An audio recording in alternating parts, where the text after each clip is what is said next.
We begin again with some staggering numbers depicting the sudden spike in the country's COVID infections. First, 26.5%. This is the COVID positivity rate in the country today after infections breached the 5,000 mark, the country's highest case count since October. The positivity rate means 1 in every 4 people who get tested yield positive results. Nowhere is that spike more evident than in Metro Manila, where hospital bed occupancy has nearly doubled from just 17% a day after Christmas to 29% on January 2. The Octa research team likewise notes the increase in ICU bed utilization, which has shot up to 29% from just 21% a week ago. While still low risk, situation on the ground is already showing signs of birth pains as admissions pile up. Good evening, I'm Gretchen Ho. I'm Robbie Alampa. You're watching The Big Story. From having as low as 0 COVID admissions before Christmas, Metro Manila hospitals now find themselves in familiar territory as cases have spiked. For some hospitals, admissions have increased tenfold. This is further aggravated by their very own staff testing positive for COVID-19. JC Cosico has the big story. As COVID-19 infections rise, several hospitals in Metro Manila are getting overwhelmed. The National Kidney and Transplant Institute in Quezon City, for one, has 60 active COVID-19 cases. Nag-overflow na ang aming ER at ang iba nasa tent, which is not comfortable for them, and including dati 0 to 4 admission, no? Ngayon, dumami na naman. At least 34 employees have also tested positive for COVID-19. NKTI will now reopen another ward with 20 COVID beds to accommodate more patients. Hospital ng Malabon, meanwhile, will temporarily stop accepting outpatients and non-COVID-19 patients until further notice. Kung kailan bubuksan, ito'y wala pang kapaliwanagan dahil mula sa 19 na nagpositibo ng mga doktor at saka mga nurses at mga empleyado. Kahapon nalaman ulit namin, naging 66 na ang naging ang kaso natin dyan na positibo. The Dr. Jose Rodriguez Memorial Hospital or Tala Hospital in Caloocan City had to close its emergency room and outpatient services department after being converted into COVID-19 wards. To date, Tala Hospital, which is a COVID-19 referral hospital, has 250 active COVID-19 cases, a huge jump from just 25 cases last Christmas. Tala Medical Chief Dr. Alfonso Famaran Jr. said most cases are moderate. Lumalabas dito, puro merong galing sa gatherings, family reunions, parties, pumunta ng palengke, pumunta ng malls. So gano'n na lumalabas, more on the community acquired side ang reasons. Famaran says the hospital still has enough manpower to manage patients as of now. The Philippine General Hospital has also seen a stark increase in cases, from 30 last Christmas to 160 this week. That's why doctors are reminding the public to continue following minimum health protocols. They are also urging the public to immediately isolate if they experience any COVID symptoms. For News 5, JC Cosico, we are One News. How equipped is the healthcare system to absorb another surge in COVID infections? That big question and more with Health Undersecretary Leopoldo Vega. Good evening, Undersecretary Vega. Welcome po ulit sa Big Story. Good evening, Robbie, and good evening to Gretchen, and good evening to all the listeners of the Big Story. Yusek, when we look at the numbers lang, occupancy rate tumataas, but we're also saying it's still at 30%. By some measures, low risk pa rin. But at the same time, on the ground, we're hearing hospitals, as you just saw, saying they're overwhelmed and their staff are getting overworked. What's the real situation sa mga hospital po natin? In terms of the ATUR or the hospital utilization rate for COVID, basically we're still in low risk. However, Robbie, you should understand that in emergency rooms and not just in bigger medical centers, but also in smaller hospitals, this also covers the suspect and the probable, and of course the non-COVID. This is the reason why some of the patients there are being triaged and getting to be tested before they are actually sent to the COVID ward. So it will take time because of this testing that they have to undergo, just to make sure that the non-COVID and the COVID are not mixed together. Second, we have also seen a steady increase in the admissions especially here in the NCR, of COVID admissions in the isolation areas and even the ICU. And we do hope that most of the calls that comes over to the One Hospital Command mostly seek temporary treatment facilities or quarantine facilities because they are also mild and asymptomatic. So there's a high volume of mild and asymptomatics that are being recorded. At the same time, there's a gradual increase in terms of the number of COVID patients in the hospital. And we are worried that if and when the numbers would really increase, even if it's mild or asymptomatic, it will actually just overwhelm the capacity of our health system. In the meantime, you say part of those testing positive are hospital staff, frontliners as well. Right now, it's all anecdotal, but I want to ask, in the big picture, are you monitoring this as well? Yes. And what might that mean for this surge? Yeah. We have been monitoring the number of hospitals having positive or breakthrough cases, especially the frontline workers. But apparently, the most of the hospital staff covering COVID are still intact. They're still sufficient. And we do hope that with their isolation in 10 days, they will be able to go back and resume their duty. So right now, we are seeing actually after the Christmas holidays, a number of positive hospital staff. And this actually worries the hospital administration at this present day because they have to make sure that they are able to deploy the necessary healthcare workers for this COVID trial. In the meantime, USEC, for a time there, for a stretch of about 5-6 days before the new year, yung doubling rate was it almost seemed like every day, the doubling rate. We were coming from a low base, I know. But after the new year, the doubling rate seems to have slowed down a bit. We're now at about 20-30% per day na tumataas sa new cases. Is this too early to try to predict what the trend might be for the coming weeks?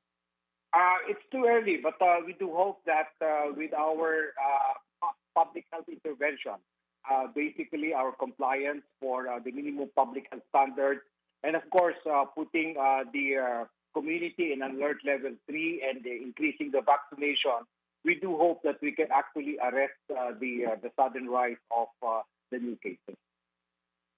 Okay, maraming salamat po, Yusek. That was Health Undersecretary Leopoldo Vega.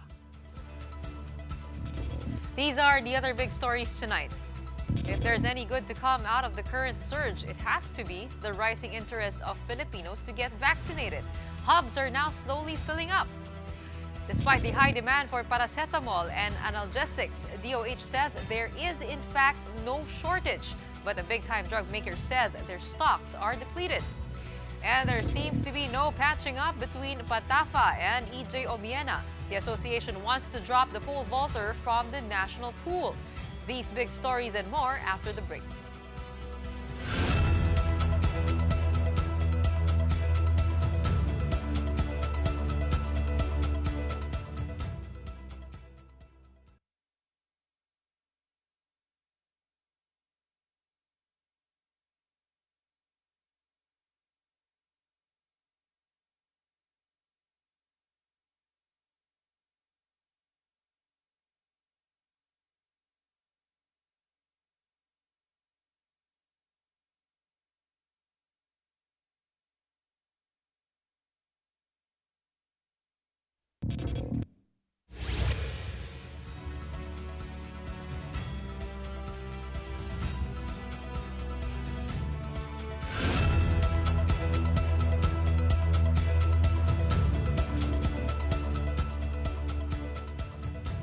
Good evening. You're still watching The Big Story. I'm Robbie Alampay.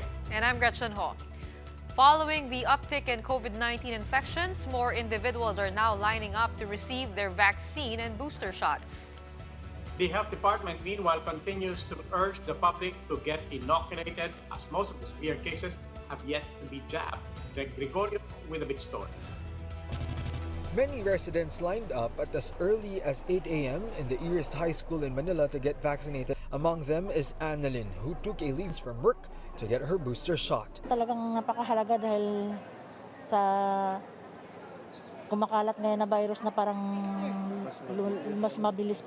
Marlon meanwhile closed his business today to get his booster dose. Talagang kailangan natin yan, lalo na kami senior citizens. Mayroon mang Omicron o wala, kailangan talaga mag-booster.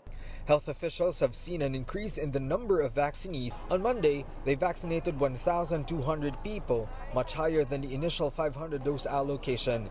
Dr. Restituto Aguilar, head of the vaccination site, said this number now includes those who were initially hesitant to get jabbed, like Vern and Dennis, who just got their first shots today. Since na marami na po ako nakitang nabakunahan na wala naman po nangyari, so nag-decide na rin po ako magpabakuna. Yung una kasi hindi naman na-require sa amin yung vaccine. Pero ito ngayon nagkahigpitan na. The health department says more than 10 million people have been fully vaccinated in Metro Manila alone, but there are still 1 million eligible individuals who are hesitant to take the shot. DOH NCR Director Gloria Balboa says the increase in the number of vaccinees is a welcome development, considering that the region has been brought back under high-risk classification for COVID-19. The vaccine expert panel says the public shouldn't be concerned about a study abroad which says that a combination of Sinovac and Pfizer is ineffective against the Omicron variant. The DOH earlier pressed the need to get vaccinated regardless of the brand, as 85% of those getting hospitalized for COVID-19 are either partially vaccinated or unvaccinated, while 93% of those who died were either partially vaccinated or not vaccinated at all. For News 5, Greg Gregorio, we are One News. Despite the high demand, the Department of Health assures the public that there is no shortage of paracetamols and analgesics in the country. More consumers are seen flocking to drugstores and pharmacies buying flu medicine. This has forced drugstores to limit the amount of drugs sold per customer.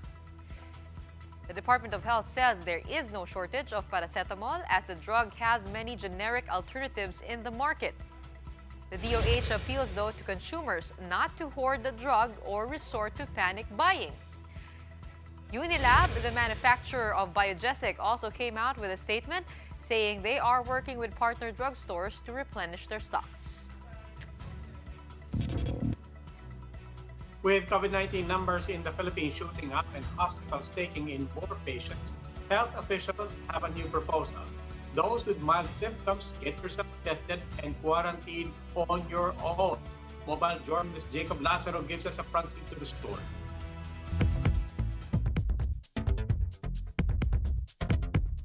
With COVID numbers rising at an alarming rate, health experts acknowledge that infections in the country may soon overshoot those of the Delta surge last year.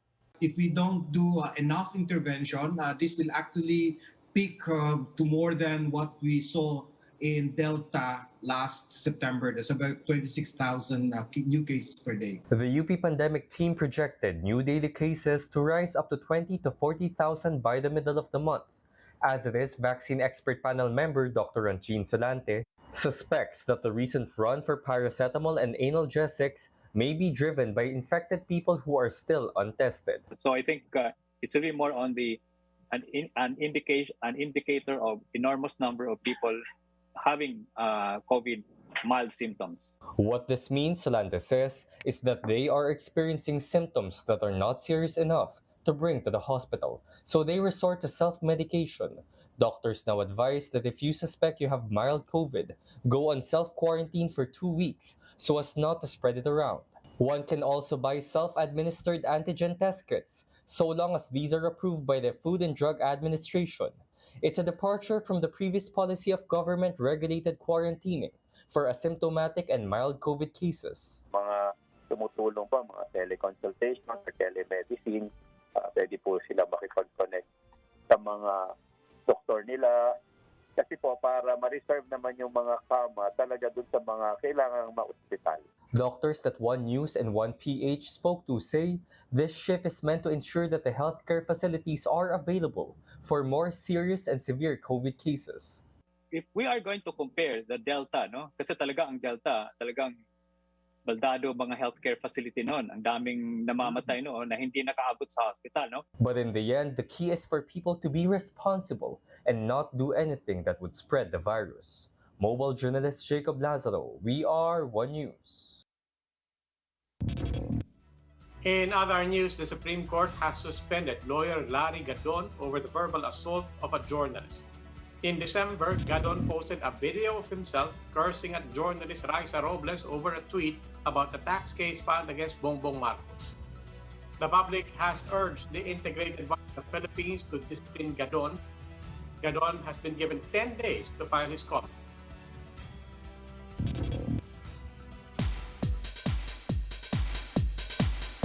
The engagement is off.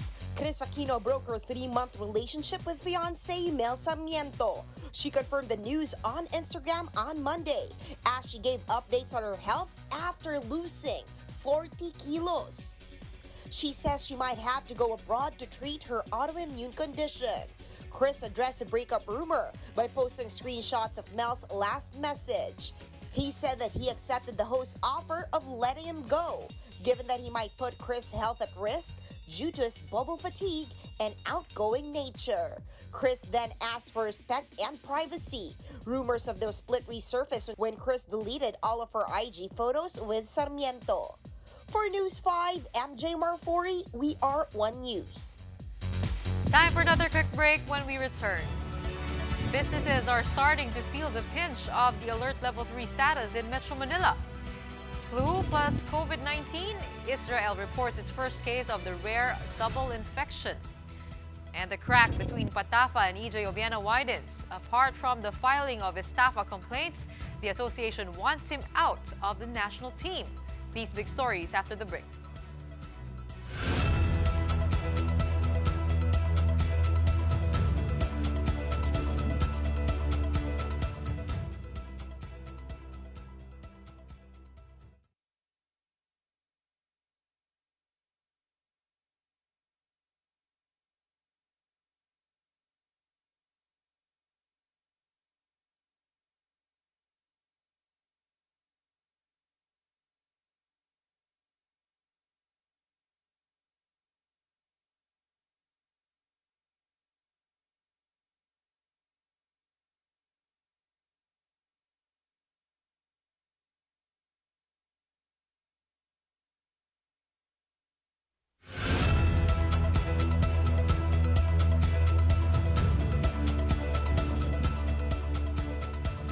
Good evening. You're still watching The Big Story. I'm Robbie Alampay. And I'm Gretchen Ho. It's the second day since NCR shifted back to Alert Level 3 status, but businesses are now seeing a decline in their sales. To combat this, some owners are using several strategies to keep their businesses afloat. Lala Pangilinan with the story. Business was sluggish in the first day of Alert Level 3 in Metro Manila. But for some entrepreneurs, this is expected post-holiday when wallets have been drained. Maliit pa rin ang sales ko, konti pa rin ang customer. But they expect business to be slower in the coming days with the heightened mobility curbs. To attract customers, big discounts await those fully vaccinated in this salon in Quezon City. But aside from keeping the business afloat, this strategy keeps their staff employed, even if sales are just breaking even. Hindi kami nagle-lay off, ma'am, kasi yung welfare din ng mga staff po. Aside from the usual health and safety protocols that we've grown accustomed to, it is very evident in this Italian restaurant in Capitolio, Pasig that they've cut down on chairs and table setup just to adhere to the Alert Level 3 guidelines. But given these guidelines, the question is, how much damage will their restaurant take in terms of revenue? In this restaurant, over 10 tables were slashed. We're going to push into yung mga deliveries din po, aside na meron po tayong dine-in. Kasi nga, yung iba most probably ayaw na naman talaga lumabas ng bahay, lalo na yung mga kids. Hindi na sila pwede ulit mag-dine-in. But some smaller businesses are left wondering as how they'll survive. Take the case of Ferdy and his small canteen. As it is, he's already in debt due to the pandemic. How much more if the restrictions extend? Wala na ibang pagkakakitaan. Baka uwi na lang ng probinsya. Doon na lang magtanim ng kamote. Doon kasi, hindi nagbabayad ng bahay. Dito lahat, binabayaran doon, hindi nagbabayad ng bahay. Kahit na pagulay-gulay lang, magtanim-tanim ka lang sa paligid. While the shift to Alert Level 3 has been expected, Resto PH did not expect it to happen this early. President Eric Teng says they could lose half of their earnings in the process. Just for Monday alone, just for yesterday, it was probably around 20-30% of December levels. That's an indication that it's going to be a difficult 2 weeks ahead. For News 5, Laila Pangilinan, We Are One News.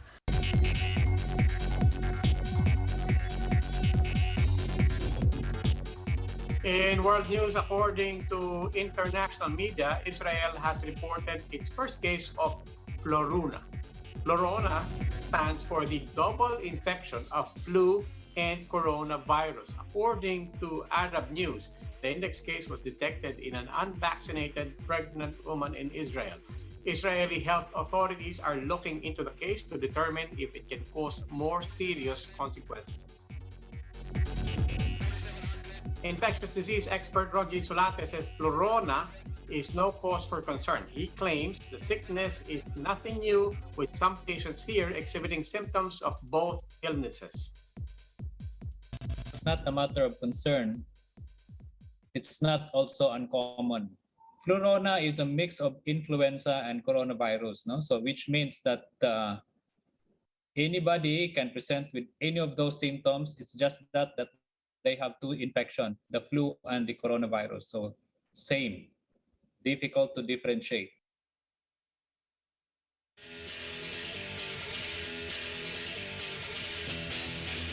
For the big story in sports, the ongoing rift between pole vaulter EJ Obiena and the Philippine Track and Field Association has reached its tipping point. Several recommendations are now being pushed by the association against the world number 3. More details in my report. Out of the national training pool and a case of estafa. These are the probable consequences that world number 3 and Pinoy star pole vaulter EJ Obiena has to face. According to their findings, the Philippine Track and Field Association, or PATAFA, says Obiena falsified liquidation documents. They also allege that he made late payments to his coach Vitaly Petrov. In his 6-item recommendation, PATAFA seeks the following: Obiena's expulsion from the national team, the filing of estafa complaints over PATAFA funds of 360,000 pesos, the termination of Vitaly Petrov, plus a complaint before the World Athletics for violation of the Integrity Code of Conduct, and declaration of James Lafferty, EJ's close mentor, as persona non grata. The report will be sent to both the Philippine Sports Commission and the Commission on Audit. He now has to face the consequences, which could have been markedly different had he chosen to believe in people who he has known for the last several years. His mother, former PATAFA auditor Janet Obiena, was also found to have misappropriated the amount of more than 624,000 pesos. Meanwhile, in a statement, Philippine Olympics Committee President Bambol Tolentino says they already expected PATAFA's, quote, vengeful act. Tolentino says the ball is now at PSC if they will allow a nation record holder and the world number 3 out of the national team. The POC reiterates they got Obiena's back, guaranteeing that EJ will be in Hanoi for the SEA Games and Guangzhou for the Asian Games. Obiena's camp has yet to release a statement on the matter. Gretchen Ho, We Are One News. How big a difference can 15 minutes make? In the United States, a mother gave birth to twins.